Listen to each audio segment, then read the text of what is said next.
Greetings, my dear beloved children. Today we will continue our conversation about the influence of the law of free will on your life. Perhaps, it is the lack of knowledge or incorrect understanding of this law that is the cause of many of your illnesses, sorrows and troubles.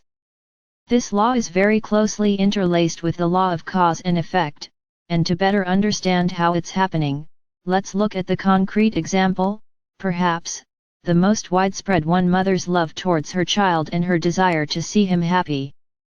Let's agree, dear ones, that it is the most difficult thing not invading a personal space of your child.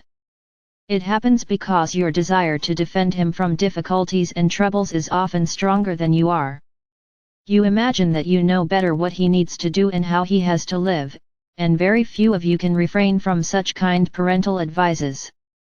Also, a very few people in the 3D world can really feel the soul of the child, hear her wishes and needs, and can accept her free will. More often you act according to stereotypes accepted in the world of duality, and by doing that you are practically transgressing the law of free will towards your children.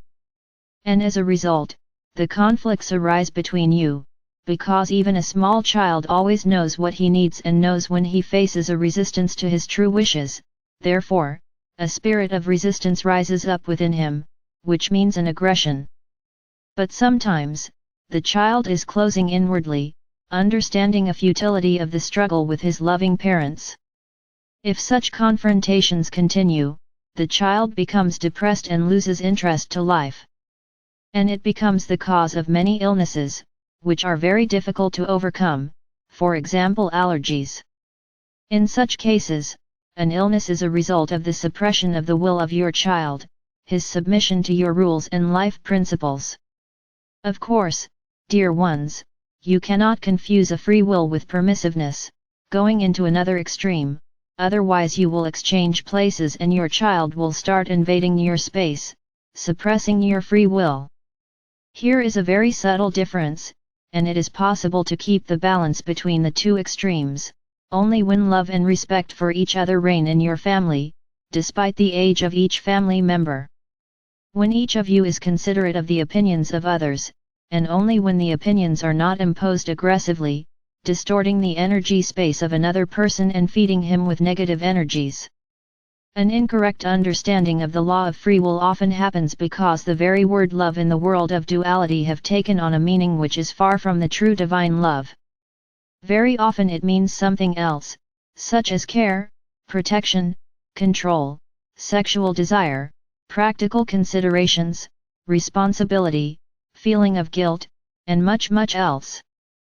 But in reality, love in the divine understanding of this word means respect for the person, respect for his soul. It is the observance of the law of free will. It is a sincere desire to see a person happy, without imposing on him your understanding of happiness.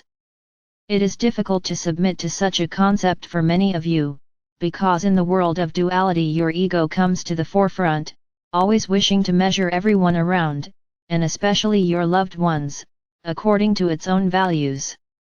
It is done to make sure that your ego feels good, calm, and comfortable in this habitual for you world of duality.